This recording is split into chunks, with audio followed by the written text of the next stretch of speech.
Mali kunnafoni jawarani filɛbagaw an bɛ foli di aw bɛɛ lajɛlen ma ni wagati in na aw fɛn fɛn sɔgɔlen don Mali kunnafoni TV la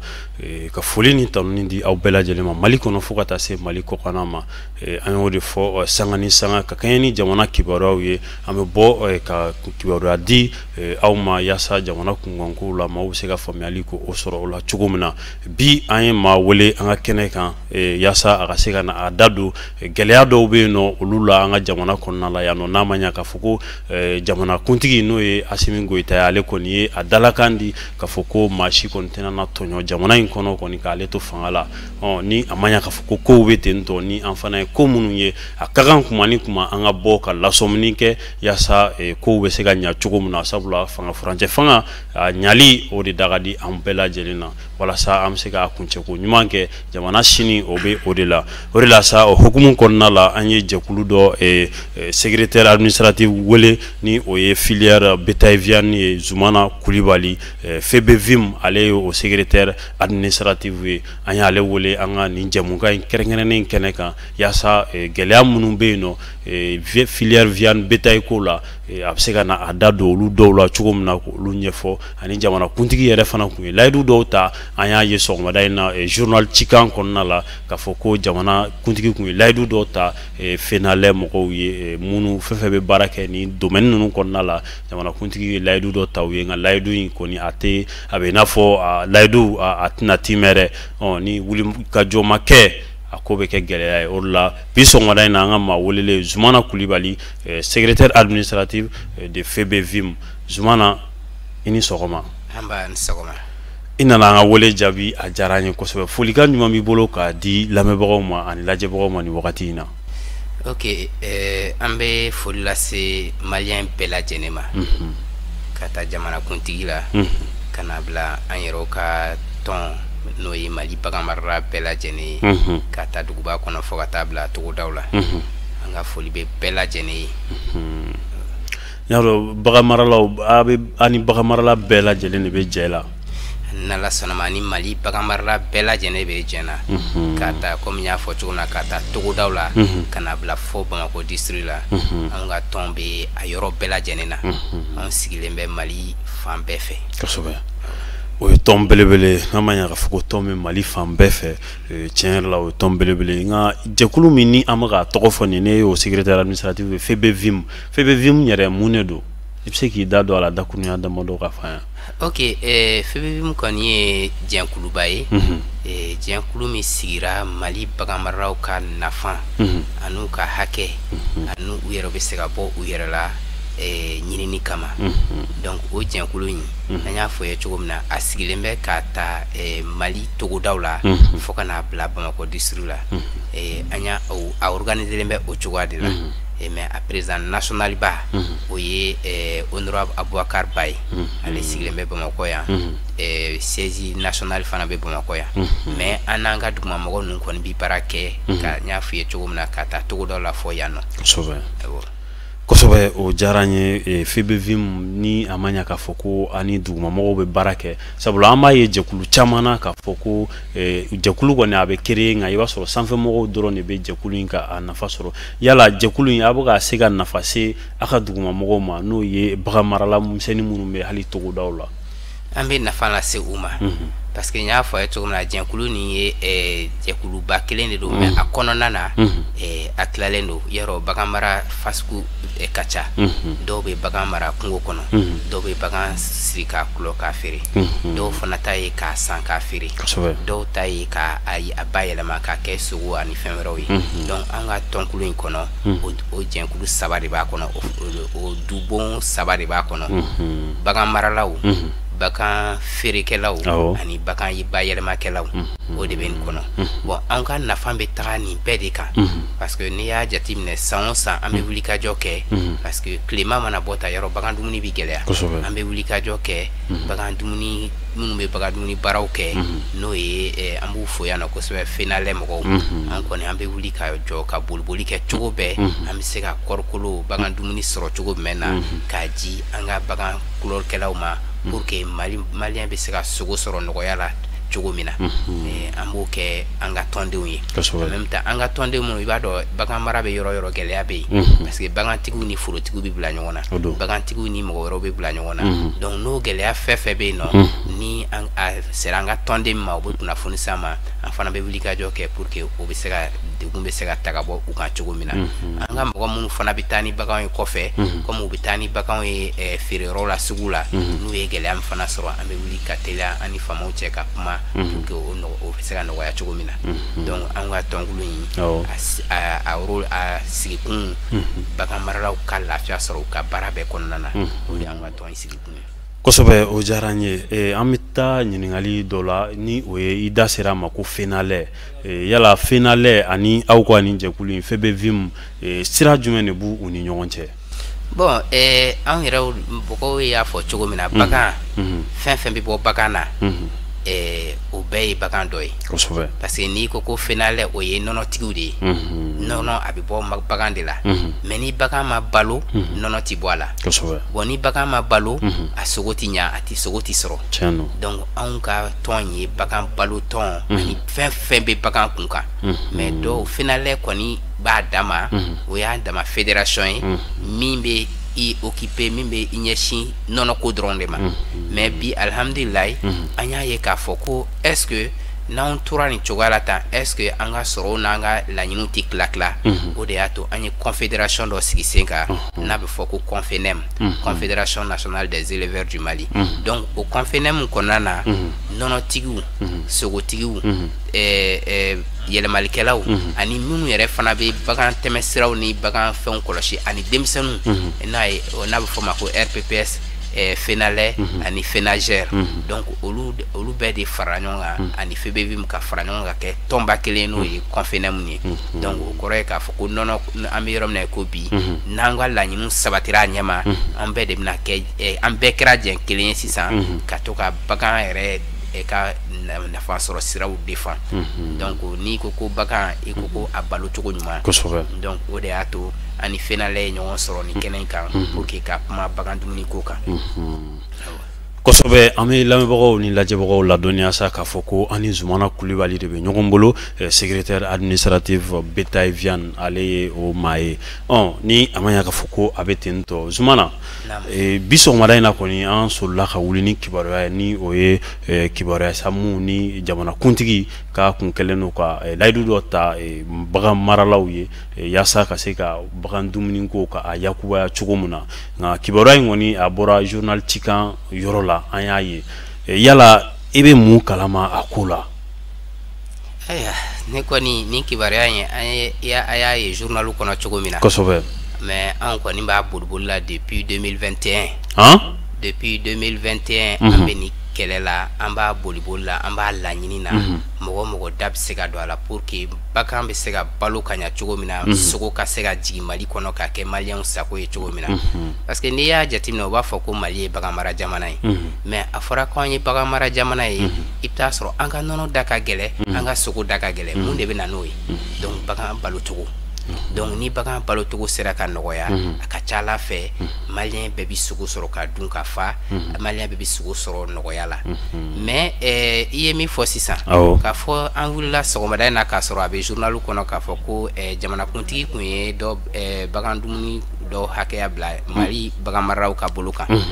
donc a ko an y'a FEBEVIM mɔgɔw y'a laɲini kɛ a mɛnna depuis octobre 2021 an ye lettres sɛbɛn ka ci Mali ministiriso bɛɛ la ka tila k'o lettres bɛɛ fara ɲɔgɔn kan k'a ci premier ministre ma k'o lettres bɛɛ fana fara ɲɔgɔn kan k'a ci président de la république ma k'a fɔ n'i ma wuli k'i jɔ an ka sogo bɛ damina ni to taa kɛra nin cogoya la tan mɔgɔw bɛ dɔ wɛrɛ fɔ min bɛ sen n'a tɛ kelen ye donc an y'a ɲini a fɛ k'a fɔ a k'a lajɛ san o san u bɛ to ka subvention kɛ ka bagan dumuni ji bagan maralaw ma mais a subvention in kɛcogo bɛɛ t'a sɔrɔ ka ɲa kelen filanan a subvention in fana an y'a ye k'a fɔ n'a a fɔra ko usine minnu k'a jama n'an taara an t'a sɔrɔ anw ye lettre dɔw sɛbɛn ka ci CMDT mɔgɔw ma kosɛbɛ ani ka lettre dɔ sɛbɛn ka ci ministre de finance ma ani an yɛrɛ ka ministère du développement rural k'a fɔ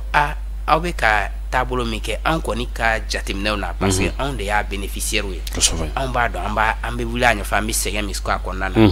aw tɛ sababu kɛ k'a fɔ miliyari min bɛ bila pour que ka se ka bagan dumuni subventionner k'a di mɔgɔw ma aw tɛ kɔɔrikolo a wari bila ka taga CMDT la taxi ka bɔ kɔɔrikolo kan en même temps CMDT ka o kɔɔrikolo in bila an yɛrɛw baganmaraw ka bolo kan an k'a di usines ma usines k'a yɛlɛma ani usines ka protocole d'accord dɔ signé ou bien cahier de charge dɔ k'an ni ɲɔgɔn cɛ pour que an bɛ se ka kɔɔrikolo in yɛrɛ sɔrɔ cogo min na an ka baganmarala bɛɛ bɛ se ka sɔrɔ Mali fan bɛɛ fɛ cogo min na donc an y'o lettre sɛbɛn ka ci président de la République ma donc an bɛ se ka fɔ alhamdulilayi parce que a y'a fɔ cogo min na depuis président transition nana hakɛ fɛn fɛn ka hakɛ tilalen don a la a caman bɛ ka hakɛ in sɔrɔ ka ɲa donc an ka kuma in ma kɛ kuma bilalen ye kɛrɛfɛ conseil supérieur de l'agriculture min kɛra a y'a ta k'a lajɛ k'a fɔ ko kɔɔrikolo min bɛ sɛnɛ Mali la kɔɔri min bɛ sɛnɛ Mali la kɔɔrikolo min bɛ sɔrɔ a la donc a sigiyɔrɔma 100 o 100 u ka 10% bila baganmaralaw ka bolo kan donc o kɛra an nisɔndiyara kosɛbɛ an y'o papier fɛn yɔrɔ bɛɛ n'i lajɔ o yɔrɔ la Zumana Kulibali président yɛrɛ de da ye nin fɔ k'a fɔ ko kɔɔrikolo fɛn fɛn bɛ sɔrɔ Mali la 100 sara la ka 10% sigiyɔrɔma 10 ɲɔgɔnna k'o bila baganmaralaw ka bolo kan président yɛrɛ da de y'a fɔ conseil supérieur de l'agriculture la a y'a fɔ a ma tɛmɛ mɔgɔ si tulo kan depuis a kɛra an bɛɛ kɔni nisɔndiyara an wulila ka fɛnw kɛ mun kɛra san 2022 la 2022 la a y'a fɔ en même temps a ma dan fɔli dɔrɔn ma parce que a ka service technique minnu bɛ yen nɔ an bɛ se ka dɔw yɛrɛ tɔgɔ fɔ n'o ye DNPA ye a ye ministre ye papier ci u ma k'a fɔ u k'a lajɛ baara in bɛ se 10% in bɛ se ka dilan cogo min na bɛɛ bɛ se k'i sago sɔrɔ donc o fan in kɔnɔna na fana an bɛ dɔɔni kalama o la olu ye baara minnu kɛ fo ka se bi ma mais an ɲɛ b'a la k'a fɔ a ko a ka suma walima a ko yɛrɛ est ce que a bɛna kɛ wa donc o de ye an bɛɛ haminako ye an bɛ yɔrɔ min na i ko bi mais hali bi sigi ka fɔ b'a kuma in kan parce que n'i y'a jate minɛ le 20 lundi yɛrɛ an kɔrɔ réunion dɔ bɛ fɛn na réunion dɔ bɛ primature la premier ministre fɛ yen nɔ a bɛ kɛ sɔgɔmada fɛ o fana bɛ ka kɛ a kɔɔrikolo ko in ka hali an ka tɔn welilen don a la kɔɔrikolo bayɛlɛmalaw ka tɔn welilen don a la ani ministère sectoriel c'est à dire ministre so minnu da kan ka don a kuma na olu bɛɛ welilen don a la donc n'ala sɔnna ma lundi tuguni an bɛ taa dɔ fɔ a kuma na mais an kɔni ka laɲini ye min ye waati ka teli bagan fana tɛ se ka sigi a kɔngɔtɔ tɛ se ka mara donc fɛn min ye baloko ye o man ka kɛ waati jan ko ye olu ko kan ka teliya ka kɛ ka bɔ yen pour que bagan kana fasa parce que ni bagan fasara nɔnɔ tɛ sɔrɔ ni bagan fasara sogo ɲuman tɛ sɔrɔ ni bagan yɛrɛ fasara ni ma farati bagantigi b'a feere parce que balo t'a bolo k'a d'a ma a tɛna tɔnɔ sɔrɔ a la a tɛna fosi sɔrɔ a la donc a bɛ kɛ tiɲɛni ye jamana yɛrɛ ma ou bien u bɛɛ bɛ bɔ ka taa an ka jamanaw kɔ kan donc n'u dun taara an ka jamana kɔ kan gɛlɛya fana b'o o la an n'an ka jamana u bɛ taa transhumance la yɔrɔ min na gɛlɛya bɛ an n'olu cɛ parce que olu bɛ waati dɔ fɔ a ye don nin waati a ye bɔ nin waati o fana bɛ an ka baganw tiɲɛ an bolo yen nɔ donc o fɛn in na an bɛ ka laɲini kɛ hali bi ka taga nin sira ninnu kan jamanakuntigi a ye belebeleba kɛ in na mais ni an kuma laban yɔrɔ la an bɛna laɲini dɔw kɛ donc n'an sera o yɔrɔ ma an n'o fɔ kosɛbɛ an bɛ tila ka so ma nka yan'an ka so o yɔrɔ ma yala jamanakuntigi kɛlen ka nin layidu in ta wulikajɔ kɛra minisiriso jumɛn ni jumɛn fɛ walasa ka se ka nin baara in ka a lateliya sabula i yɛrɛ ka kuma la i y'a jira k'a fɔ ko bagan kɔngɔtɔ tɛ se ka to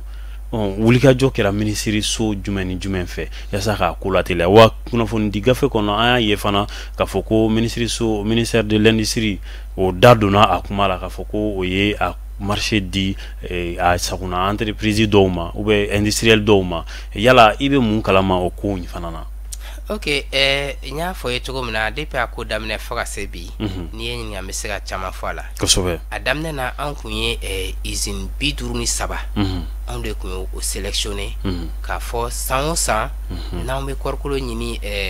FENALER n'o ye kɔɔrikolo bayɛlɛmakɛlaw fɛ an bɛ kɔɔrikolo ɲini fɔ o usine ninnu bɛ anw dɛmɛ ka an ka bagantigiw lahinɛ maintenant an y'a jateminɛ k'a fɔ président ye 10% min di n'a bɛ bɛn à peu près 43 000 tonnes de ma n'a bayɛlɛmana a bɛ kɛ 32 000 tonnes ye kɔɔrikolo la donc président ye o min di on ka laɲini kelen kɔ ka ani service technique ka laɲini kelen kɔ an balala ka na ye k'a fɔ a jira usine 6 dɔrɔn de ma n'i ye usine 107 o de bɛ Mali kɔnɔ kɔɔrikolo dilanna donc n'i ye 6 dɔrɔn ta o la k'a di o ma donc o 6 in fana n'i y'u sigiyɔrɔ jateminɛ Mali kɔnɔ est-ce que bɛɛ bɛna se k'a sɔrɔ wa nka i ye 6 min minisiriso jumɛn ye olu sugandi bon an ka kunnafoniw sɔrɔli caman an y'a ye k'a fɔ k'a fɔra ministre de l'industrie n'o ye usine tigiw ka ministère ye olu de ye fɛn in ta usine 6 in ta k'a jo ma mais an ka laɲini ani kɔɔrikolo bayɛlɛmakɛlaw fana ka laɲini o tun t'o ye o ye kelen ye an fana b'a dɔn k'a fɔ kɔɔrikolo sɛnɛkɛfɛn de don donc ni a jira k'a bɛ ka di sɛnɛkɛfɛnw ma par exemple misi de bɛ sɛnɛkɛ misi de bɛ kɔɔri sɛnɛ tracteur fana b'a la mais misiw jɔyɔrɔ fana ka bon donc a jira olu bɛɛ de bɛ kɔɔrikolo ko in na donc n'a fɔra ko 32 000 tonnes jira donc kɔɔrikolo o ye sɛnɛkɛlaw ta ye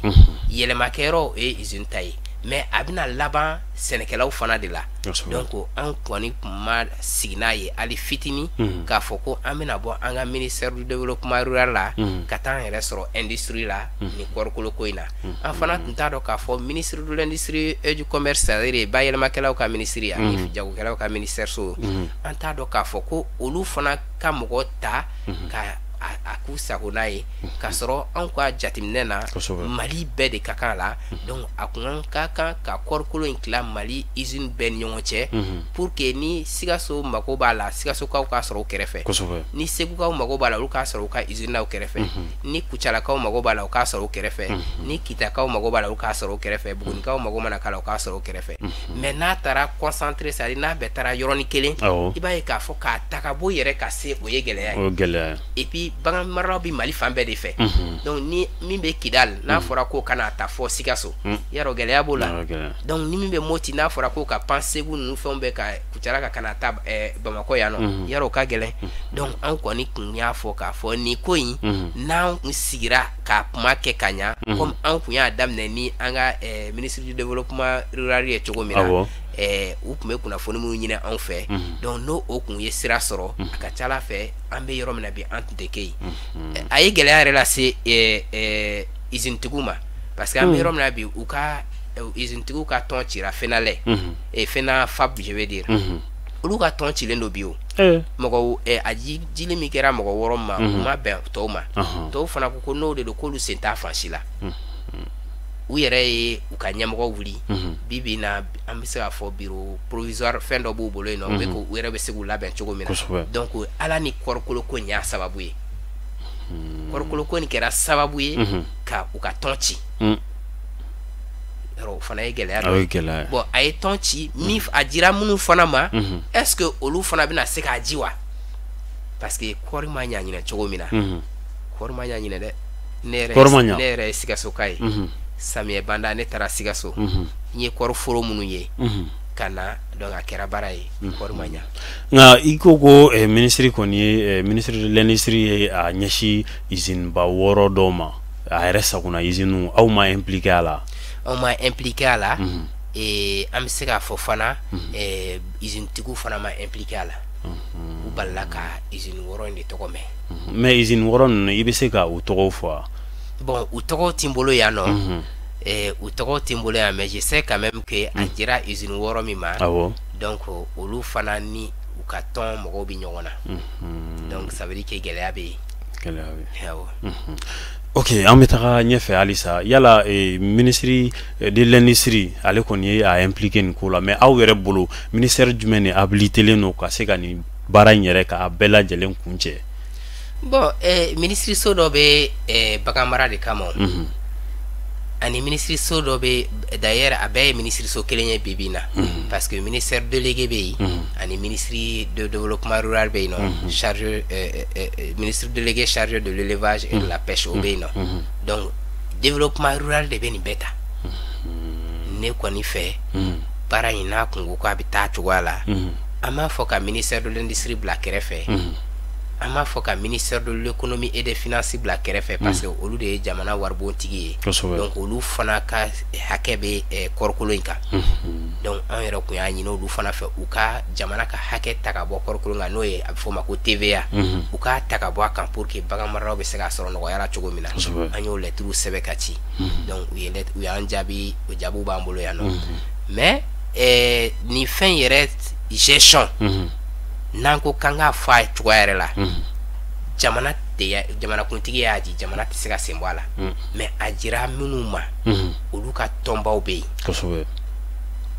jamana ka représentant kan ka kɛ olu kɛrɛfɛ mais a jira minnu ma olu de kan ka nin gérer an y'a ɲini ni hakilila min ye ni ko an bɛ ban Mali baganmaraw ma FEBEVIM mais an y'a ɲini ni Mali baganmarala bɛɛ tɔgɔ la kosɛbɛ n'i y'a faamu aw de y'a ɲini anw de y'a ɲini a ma d'aw ma ten a ma diya anw ma ten donc aw de wuli ka jɔ kɛ ka sɛgɛn ni tirikitɔrɔgɔ kɛ yaasa ka se ka a ɲini président fɛ président fana y'a yamaruya k'a b'a di aw ma donc a dilen kɔfɛ de ni gɛlɛya ninnu bɛɛ nana a dilen kɔfɛ ni gɛlɛya bɛɛ nana parce que fɛn dɔw bɛ Mali la bɛɛ da tɛ s'a ma mais anw ye denmisɛnninw ye comme président de la transition y'a fɔ cogo min na ko n'ale ka baara tiɲɛna a bolo ko an denmisɛnnin bɛɛ ɲɔ de don donc o de y'a to an t'an sigi ka ko dɔ kɛtɔla ye k'a fɔ ko an m'a kuma fɔ fɛn dɔw bɛ nin ko kɔnɔna na ni président ma a lajɛ a ka sɛgɛn a n'a ka hakilina ɲumanya in a bɛ kɛ fu ye parce que wariko mana don ko la yarɔ bɛɛ b'a ɲini k'a dilan a ka côté la mais bagan dumuni Mali bɛ yɔrɔ min na bi an b'a fɔ cogo min na Mali malien ka banki y'a ka bagan de ye bagan nin sirilen b'i kɛrɛfɛ n'i mago bɛ fɛn na i b'a foni i bɛ taa feere i b'i ka wari bila i kun a bɛ gɛlɛya ta ka bɔ a bɛ hakilina jugu dɔw ta ka bɔ jamanadenw kan mais n'a fɔra k'i ka taa wari ta banki la i bɛ tile kɛ i sigilen bɛ banki da la i yɛrɛ tɔgɔla wari i ye min bila o ɲɔfɛ i t'o sɔrɔ i sagona waati la donc ni jamanakuntigi ye nin hakilina ɲumanba in ta k'a fɔ bagan ko ka nɔgɔya sogo ka nɔgɔya donc a man ka sigi tuguni k'a tɔ mɔgɔ dɔw fana ka o tiɲɛ a kɛrɛfɛ k'a sɔrɔ a ma se o ma ni ko ka nɔgɔn kɔɔri bɛ sɛnɛ an fɛ yan usine b'an fɛ yan kɔɔrikolo b'an fɛn fɛn yan campagne ko fana de don donc bagan dumuni fana ye waati ko ye yanni sanjiji ye bin donc kalo 3 kɔnɔ a k'a ta k'a lajɛ ka se ka kɛ nin fɛn ka sɔrɔ ni kɔrikolo nin kun jira k'a fɔ ko FEBEVIM mɔgɔw de bɛ k'a gérer ɲama sogo da jiginna malien bɛɛ b'a dɔn k'a fɔ k'a da jiginna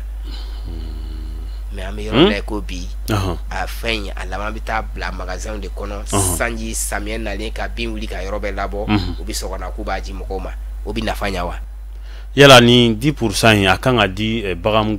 maralaw ma fu de ya a tɛ ju ma a bɛ d'u ma sɔngɔ nɔgɔya de la a tɛ ju ma fu la ni an y'a fɔ cogo min na baara in ma ban o de y'a to an b'a fɔ k'a fɔ hali bi teliya ka kɛ parce que an ka kunnafoniw la a fɔra wari hakɛya dɔ de bɛna fɔ a subvention de don mais ji fu tɛ c'est à dire comme u b'a kɛ cogo min na san tɔw la an t'a dɔn ni ɲinɛ ta bɛna kɛ ten par exemple u bɛ 30% de subventionné bagan dumuni kan bagan maralaw yɛrɛ bɛ 70% sara bon nin ta a bɛna kɛ ten wa a tɛ kɛ ten wa n t'a dɔn mais n b'a dɔn k'a fɔ a tɛ ji fu la a tɛna ji fu la bon commission dɔ bɛna sigi o commission in sigili de kɛra gɛlɛya ye an bɛ yɔrɔ min na i ko bi hali bi o ma se ka sigi sen kan ministre ye décision dɔ bɔ o don na ministre jumɛn ministre du développement rural a ye décision dɔ bɔ k'a fɔ ko mɔgɔ damadamaw fɔ k'a fɔ k'olu de bɛna a baara kɛ mais an ɲɛ b'a la tuguni dɔwɛrɛ bɛ ka fɔ donc taabolo kelen fosi t'a la an bɛ yɔrɔ min na i ko bi ni mɔgɔ b'a fɔ ye k'a fɔ bi ko bagan président ye bagan dumuni min ji mɔgɔ bagan maralaw ma k'u b'a sɔrɔ u sagona waati la an minnu ye bagan maralaw an b'a fɔ ko a bɛ kɛ surprise ye anw na a bɛ bala anw na nka yala aw ka jateminɛ la président ye a fɔ wagati min na ani bi cɛ ni ɲankuma kun kan ka sɔrɔ bagan maralaw ye a ko tɔnɔ dunni daminɛ yan mais bien sûr ni président y'a fɔ waati min na depuis kɔrikolo ma bɔ fɔlɔ kɔri ma bɔ kɔrisun na fɔlɔ président y'a fɔ kosɛbɛ kɔri usine jɔlen don ka ban CMDT usine jɔlen don si tɛ ka baara kɛ pratiquement u tilara kɔrikolo bɔ bɛɛ la bon depuis kɔrikolo bɛ bɔ commencer ka dégrenage bɛ daminɛ usine na waati min na kɔrikolo bagan tulu yɛlɛmana ninnu FENAFAP mɔgɔ minnu bɛ tulu bɔ kɔrikolo la olu bɛ u ka baara daminɛ n'a fɔra ko fɛn min yɛrɛ ye fɛn filita ye k'a fɔ ko o yɛrɛ sɔrɔli tilara ka kɛ gɛlɛya yɔrɔ ye baara ye parce que kɔrikolo in ye tulu bɔlen kɔ kɔrikolo la a bo de bɛ kɛ bagan dumuni ye foyi ti fara kan fosi ti fara kan normal a tun bɛ fili san tɔw la mais a nana ye k'a fɔ a ka ɲi baganw ma o de kɛra o yɛrɛ fana wari tilara ka taa caya hali ni tulu ye i b'o faamu cogo di donc ni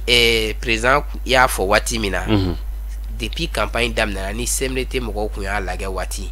ni ministère fana kun y'u jɔ u jɔyɔrɔ la waati ka ko bɛɛ labɛn k'a bila ɲama b'a sɔrɔ baganw bɛ ka kɔrikolo sɔrɔ k'a dun ɲama b'a sɔrɔ an yɛrɛ tɛ hakili jigin an na k'a fɔ ko gɛlɛya bɛna kɛ parce que ni gɛlɛya kɛra Mali a bɛɛ bɛ Mali dɔn ni fɛn yɛlɛla a jiginni ka gɛlɛn donc pour que a kana yɛlɛ mun de bɛ kɛ pour que a kana yɛlɛ o de ye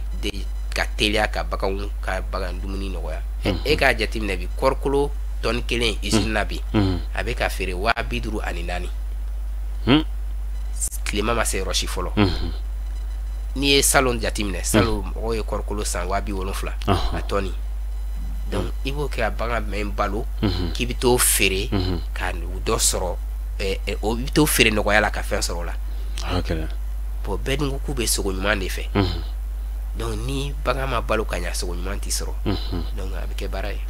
a bɛ kɛ baara ye o an t'a bila daga girinda la an bɛ halisa ɲininkali ka taga n'a ye yala nin kɔni 10% ko in mankan bɛɛ bɛ o de nɔfɛ sabula bamananw b'a fɔ ten n'i ye gɛlɛya ye da dugula nɔfɛ ko don depuis a fɔra kɔni k'a fɔ ko 10% k'a bɛna di Sénégal bagan maralaw ma yaasa bagan ko a na se ka nɔgɔya cogo min na nɔnɔ ko o fana bɛ se ka nɔgɔya cogo min na Mali kɔnɔna la yan nɔ nin waleya in kɔni taara jamana kuntigi fɛ a kɛrɛfɛmɔgɔw ni an bɛ se ka fɔ n'o ye ministriw ye olu de kun kan ka nin ko in ka tɔ jalatigɛ ni i ka kuma faamu ka ɲa donc a jalatigɛli ko o de kɛra gɛlɛya ye halisa yala aw yɛrɛ ni aw ka tɔndenw cɛ u sera ka a faamuya cogo di an bɛ don min na i ko bi bon franchement an ka tɔndenw tɛ se la k'a faamu cogo si parce que i ti kɛnɛ min kan o ko bɛ ka kɛ cogo min na i tɛ se k'o faamu mais an kɔni bɛ kunnafoni d'u ma k'a fɔ don o don an ni minisiriso ni mɔgɔ fɛn fɛn da bɛ kɔrikolo in na an bɛ kuma na pour que ka se ka kɔrikolo sɔrɔ an fana bɛ kunnafoni di an ka bagan maralaw ma k'a fɔ fɛn min de don u kan'u sigi k'u bolo da u sen kan u fana k'a lajɛ baganw bɛ se ka balo cogo min na parce que ni ko bɛ cogo min na n'i y'i sigi k'a kɔnɔ a bɛ kɛ baara ye bon o ye fɔlɔ ye filanan kɔrikolo nafa ka bon mais an b'o dɔɔni fɔ an yɛrɛ ka bagan maralaw ye parce que bagan bɛ balo fɛn caman de fɛ mais kɔrikolo nin ye complément d'alimentation c'est-à-dire dafalikɛlan a bɛ bagan de kulɔ mais bagan balo yɛrɛ bɛ yen donc an bɛ o de y'a to an bɛ laɲini kɛ hali bi n bɛ profiter ni plateau in fɛ k'a ɲini an ka bagan maralaw fɛ u kana sigi waati bɛɛ ka kɔrikolo ko in kɔnɔ depuis samiyɛ bɛ don u ka tilema labɛn kosɛbɛ o ye a bɛ labɛn ni binw ye a bɛ labɛn ni an ka sɛnɛkɛfɛn tɔw ye a bɛ olu bɛɛ de bɛ fara ɲɔgɔn kan donc fɛn dɔ bɛna o dafa donc o b'a to an yɛrɛw ka baara bɛ ɲ'an bolo o b'a to an fana ka laɲini bɛ sabati o b'a to an bɛ ka tarakaseri sɛgɛn min kɛ bagan dumuni ɲini na dɔ bɛ bɔ a la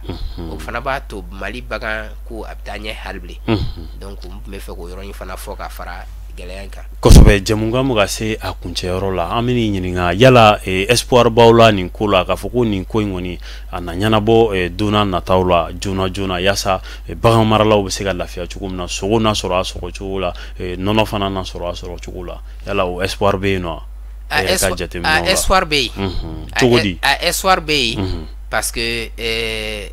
mɔgɔ b'a fɔ cogo min na gouvernance c'est-à-dire mara kɛcogo bɛ ko caman yɛlɛma kosɛbɛ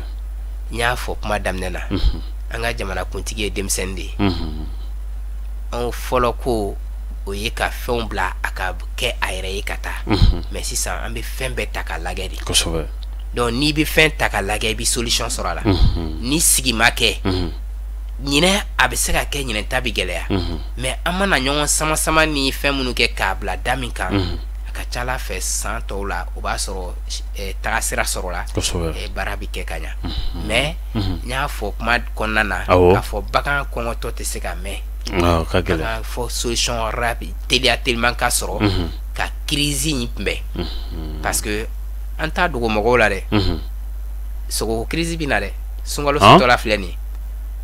sunkalo setɔla filɛ nin malien bɛna sogo san an tɛ an ka ladeli tɛ mais ni jamanakuntigi ma sen don ko la ni an ka ministre so mu sen don ko na ka ta k'a lajɛ o le kɛ u k'a to conseiller technique ni fɛnw ma ministre yɛrɛ k'u sen don a la n'u m'o kɛ sunkalo mana se yan an bɛ dɔ fɔ ɲɔgɔn ɲɛna dɛ an bɛna ɲɛfɔ plateau kelen kan mais an ka aladeli tɛ an yɛrɛw t'a ɲini hali fitinin ka gɛlɛya lase jamanadenw ma parce que an bɛɛ kan k'an jɔyɔrɔ fa mais i yɛrɛ bɛ fɛn balo cogo min na donc i bɛ obligé k'a ɲini o cogo la ni i fana tɛna to kɔngɔ na donc o de y'a to an b'a fɔ aw ka plateau in a kɛ waati a sumayara a kun kan ka kɛ ni yɛrɛ kun kan ka kɛ depuis waati jan mais an bɛ yɔrɔ min na ko sisan a ma tiɲɛ mais gɛlɛya dɔɔni bɛ yen. Voilà, i bɔra k'a fɔ ko espoir bɛ yen nɔ k'a fɔ ko nin ko in ko a na ɲɛnabɔ don n'a nataw la yala ministre so minnu kan ka a ɲɛnabɔ ni président kɔni ye a ka président kɔni y'a ka part bɔ a la nka yala i bɛ se ka mun de fɔ président yɛrɛ a ka impliquer a la de wa ou bien a k'a to ministre dama ma olu ka se k'a ɲɛnabɔ. Bon bi na n'i kɛra ɲɛmɔgɔ ye n'i dari kɔmɔgɔw la ni kɔmɔgɔw fana dari la n'u kɔnɔ jɛri ye a ma se ka jigin kanu nɔfɛ yan'an ye se président yɛrɛ ma an b'a fɔ k'a fɔ an ka ministres olu yɛrɛ k'u sen don a la parce que conseil des ministres la baara kɛra cogo min na a kunnafoni bɛ si président ma o président in fana ye mɔgɔ hakilima de ye a ye a b'a dɔn a ka fɛn na a ko ko a ka mandat in a ka transition in kɔnɔna na développement rural n'o ye sɛnɛkɛlaw développement rural agriculture avec grand A bagan mara b'a la sɛnɛ b'a la k'a tɛ n'o kɛ bolo kɔfɛ fɛn ye donc n'a t'o kɛ bolo kɔfɛ fɛn ye n'o kunnafoniw sera a ma a ye hakilina minnu ta n'a ye k'a fɔ o tɛ ka kɛ a bɛ mesure wɛrɛw ta o mais an bɛ min ɲini an ka ministres de k'u jɔ u jɔyɔrɔw la conseiller minnu b'u bolo ma tigɛ u la dɛ mais ministres ka conseiller ninnu bila baara la conseiller ninnu fana kana sigi u ka anw bagan maralaw lamɛn u kana baara kɛ ni papier dɔrɔn ye min bɛ terrain kan u ka baara kɛ ni o ye waati n'a cogoya de don an bɛ nin kɛ an bɛ nin kɛ an bɛ nin kɛ san tɔw la o ti san bɛɛ dilan o i bi cogo min na yɔrɔnin min na i b'i baara de kɛ n'o a bɛ f'o ma ko conseiller o ye hakilima baara de ye ne bɛ situation in kɔnɔ n bɛ se ka bɔ a kɔnɔ cogo di donc i kan k'o mesure de ta mais i kana papier kɔrɔw ta k'a fɔ ko an y'a kɛ tan salon salon ni ɲinɛ ti kelen ye donc an bɛ a ɲini non seulement an ka ministres fɛ ani an ka conseillers fɛ ani an yɛrɛw ka bagan maralaw ani fɛn fɛn da bɛ bagan marako la bɛɛ ka i sen don Mali bagan mara la pour que Mali bɛ se ka jamana tɔw bɛ nɛgɛ an ɲɔfɛ k'an ye pays de l'élevage ye n'i y'a jateminɛ bagan 200 millions de bovins e yɛrɛ k'o jateminɛ o bɛ jamana o jamana kan o kan ka gɛlɛya sɔrɔ san nana o san ma na o bagan bɛ ɲa mais ni e ka kɔɔriko crise lajɛ ɲinɛ san nana kosɛbɛ mais tumu ni fɛnw donna kɔɔri la ka kɔɔri tiɲɛ yɛrɛ o y'a dama ko dɔ ye donc n'an ma ɲɛsin an ka bagan mara ma an bɛ Mali bɛ degun dɔɔni sɔrɔ dɛ. Kosɛbɛ jɛmukan ale sera a kuncɛyɔrɔ la an bɛ aw ladɔnniya k'a fɔ ko Zumana Kulibali ale de b'an bolokɔrɔ ni ale ye secrétaire administratif ye filière bétail viande ale ye o secrétaire administratif ye Zumana yala kuma kuncɛ kuma jumɛn b'i bolo ka se k'a lase lamɛnbagaw ni lajɛbagaw ma. Bon fɔlɔ ne bɛ weleweleda kɛ fɔlɔ parce que an ka fédération n'o ye fédération de la filière bétail viande du Mali ye n'a président ba ye honorable Aboubacar Ba a ye wulikajɔ dɔ kɛ ka 75 000 hectares de sɔrɔ office du Niger la o 75 000 hectares ni a bɛ se ka caya office du Niger mɔgɔw n'u ye a di anw ma u k'a bɛ se ka taa hali 150 000 hectares la donc ni o yɔrɔ in labɛnna ka aménager ka ɲɛ kosɛbɛ an bɛ hali bagan dumuniko gɛlɛya na dɔ bɛ bɔ a la n'i ye 75 000 hectares aménagé k'a kɛ village d'élevage ye bagan dumuni bɛ sɛnɛ yɔrɔ dɔ la usine bɛ yɔrɔ dɔ la feere yɔrɔ bɛ yɔrɔ dɔ la mais an bɛ gɛlɛya bɛ tuguni wa nɔnɔ b'i sɔrɔ sogo b'i sɔrɔ gɛlɛya min yɛrɛ bɛ Mali kɔnɔ n'o ye insécurité nin n'o yɛrɛ jouelen don an ka bagan maralaw kan bi kosɛbɛ kosɛbɛ donc i b'a ye camanba bɛ bɔ a la parce que bagan marala ni sɛnɛkɛla tɛ bila ɲɔgɔn na bagan marala ni tɛmɛkɛla tɛ bila ɲɔgɔn na u ni transporteurs tɛ bila ɲɔgɔn na u ni dugu tɛ bila ɲɔgɔn na parce que u bɛɛ concentré don yɔrɔ dɔ la baara bɛɛ bɛ ka kɛ u bɛ ka fɛn nɔ mɔgɔ n'i mago bɛ bagan na i b'i tilen bɛ taa sɔrɔ yɔrɔ in na yen an ka bagan tɛ taa Côte d'Ivoire an ka bagan tɛ taa Guinée donc a bɛɛ bɛ mara anw fɛ yan donc ni o 75 000 ni jamanakuntigi fana y'anw dɛmɛ a ye nin min kɛ nin ye n'a fana y'an dɛmɛ k'o yɔrɔ in aménager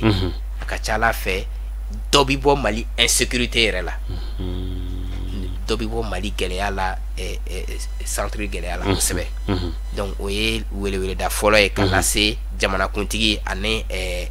organisation internationale ni fɛn fɛn b'anw fɛ yan min da bɛ se ka anw dɛmɛ nin baara in na o ye weleweleda ye ka se o ma weleweleda filanan ka se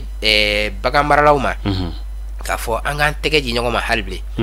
n'i y'a ye k'a fɔ hali bi an bɛ nin gɛlɛya in kɔnɔ c'est parce que hali bi gɛlɛya dɔ bɛ anw ni ɲɔgɔn cɛ bagan maralaw ni ɲɔgɔn cɛ difficulté min bɛ yen o de y'a to k'a fɔ ko an ka laɲini tɛ sabati parce que waati dɔw la a bɛ kɛ a yɛrɛ bɛna di jɔn ma par exemple jɔn de bɛna baara kɛ jɔn de bɛna baara kɛ n'o o ɲininkaliw cayara i b'a ye k'a fɔ ɲɔgɔn sama sama mana don ko la a bɛ retard de ta an tɛ taa ɲɛ an bɛ ɲɔgɔn segin kɔfɛ de donc an k'an tɛgɛ di ɲɔgɔn ma ka an ka intérêt lajɛ an ka nafa lajɛ mun de b'a to an bɛ baara min na an b'an ka nafa sɔrɔ a kɔnɔna na an ka ɲɛsin o ma an ka kɛrɛfɛ kumaw ani minnu b'u ta ɲini an kɛrɛfɛ an k'olu ye k'u to yen donc o fana ye weleweleda ye ka se bagan maralaw ma ani an yɛrɛw ka ɲɛmɔgɔw fédération ɲɛmɔgɔw ni tɔn fɛn fɛn bɛ yen nɔ n'a bɛ baara kɛ bagan mara kɔnɔna na weleweleda ka se o bɛɛ ma kosɛbɛ ok bon baasi t'a la an bɛ i fo kosɛbɛ